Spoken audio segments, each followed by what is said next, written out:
Hey, Verone. Hey, how's everybody doing? They're ready to rock and roll here. We'll get started with a question from Warren Williamson from Oregon Duck Football News. Solid.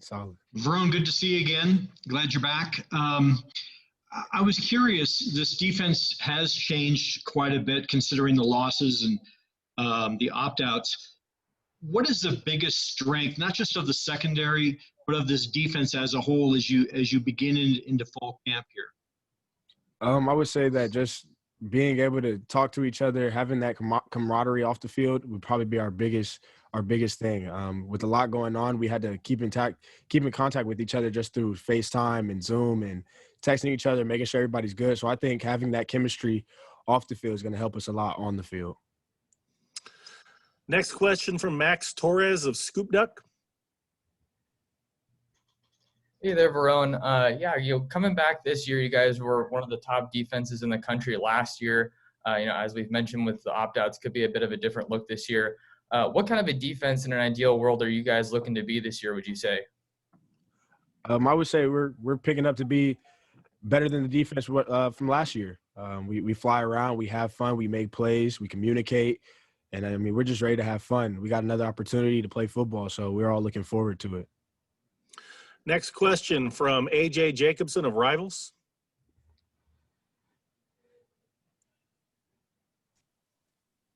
Hey, Verone, good to see you. Suddenly as a sophomore, you are one of the veterans of the secondary here. So kind of as one of the veteran voices, kind of tell me what the mood was when you found out. It was no huge surprise that some of these defensive backs opted out for the NFL draft, but what was the mood of the defensive backfield, and what is it now going forward when you've had to regroup with the people you have? The mood was we're all ready to go. We all practice the same. We all get the same concepts. We understand everything. So it was like next man up, no matter what happens. We all got to be ready to play. We all are ready to have fun. We were excited. And we got the news. We were excited. Everybody was locked in and excited to play football again. Next question is from Tyson Alger of The Athletic. Hey, Verone, your Twitter account's been pretty fun to follow on Saturdays and Sundays with just like the football breakdown. Like just one, like what's it been like having that much access to, watching games? And then can you tell me a little bit about is it Elite Media that you're doing stuff with? Yes, sir. Well, since we weren't playing at the time and just throughout quarantine and all of that, I've been watching a lot of film from the NFL to college and just watching a lot of film just so I can strengthen my mind and get better and better, even though we're not playing, because it's hard to get better when you're actually not playing. So Elite Media is it's just a group of journalists, and some athletes are in it in the NFL, NBA, and we want to bring everything from culture, lifestyle, sports, but my particular area is more towards the football side. And of course, I have the podcast called Check Fade, and just learning to get better. I know I'm not in the NFL, so I critique those guys, and it's just to get better because concepts are pretty much the same. We run a lot of things here at Oregon that are seen in the NFL, so there's some they could do better, whether that was they could hinge at the top of the route or they could play their hands through somewhere else. So just little things like that and just trying to strengthen my mind. That's all. How did you get involved with them? It was somebody. I actually have a friend. He's close with a lot of these guys. He's built a lot of contacts to where he goes to school, and he sees a lot of my tweets just from just my Twitter, and we've been friends since freshman year of high school. So he's like, I'm gonna put you in this, see if you kind of fit and see how it goes, and we just hit it off from there, and that's when kind of the brand started building. Next question is from James Crapia from the Oregonian. We're on a lot of the secondary changes, but especially on the field side where you're at. One, do you feel a preference or more comfortable at either field safety or nickel? And regardless of which one you're at, what is the change? Because Javon and Thomas aren't there. So like I say, that side of the secondary really did change more than the boundary. Well, for me, preference-wise, it doesn't matter to me. I just want to be on the field and able to make plays. But, we have guys like Jamal Hill, Mike Hill, Bennett. We have a lot of guys that can play all of those positions. So I wouldn't say there's just a big drop-off. Those guys have been ready. We all study the same thing. We practice the same way. So everybody's ready to go. The thing between nickel and free safety, they're interchangeable. So if you're able to play free safety, you're able to play nickel. And for somebody like me who wants to know everything, I know that corner spot. I know the nickel spot. I know the free safety. And you got to know where your help is and who's doing what. Everything, it's like a puzzle. Defense is like a puzzle. So being able to put pieces together is what makes up the puzzle. Next question's from Matt Preem of 247 Sports. Hey, Verone.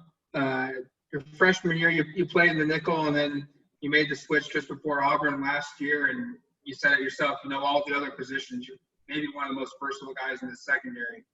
What's the best spot for you? Where do you feel the most comfortable right now? Oh, that's a tough one.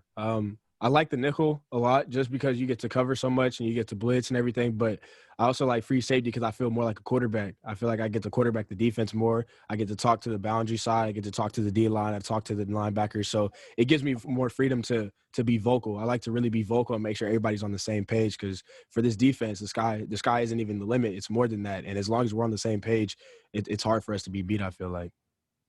Next question is from Eric Scopel of 247 Sports. Hey, Verone, I know you and Javon are really close personally. I wonder that decision that he made, how that affected you personally and kind of what it's like not having him around practice and in the building and everything right now. So I've been talking to Javon beforehand, even before he made his decision and everything, and I supported whatever he wanted to do. I understand the decision he made, and of course, that's one of my best friends. I love playing with him. This past year was so much fun, but I understood what he had to do, and we had a conversation, and he was just saying, it's time for you to step up. I expect to see you right behind me 1 to 2 years later. And he says it's the same thing. So just stepping up, understand that I got to step into a leadership role and really make sure I pick up my teammates and pick up my communication and my energy at practice and kind of be one of those leaders. So next question's from Ryan Thorburn from the Register Guard.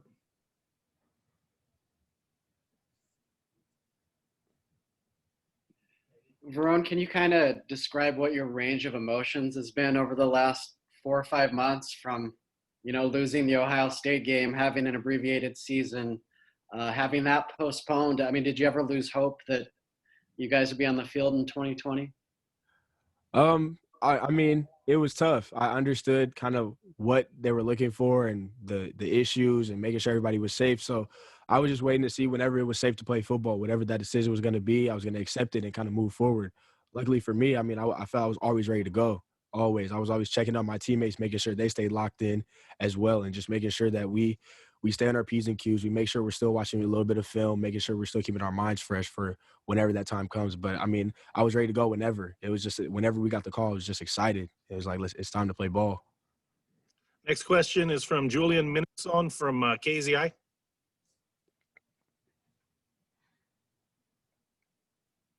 Hey, Verone. You talked about watching college football and having a little bit more time to do that during this time. What's been your biggest takeaway from watching other teams play that maybe you can take into fall camp, maybe big mistakes that you've seen specifically defensively?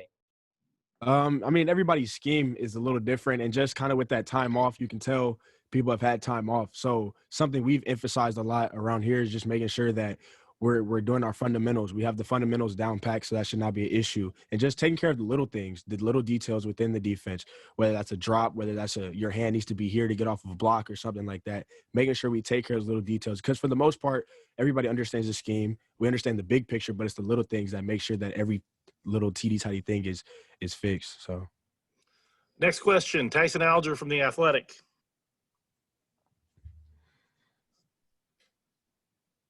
Yeah, I think he's muted.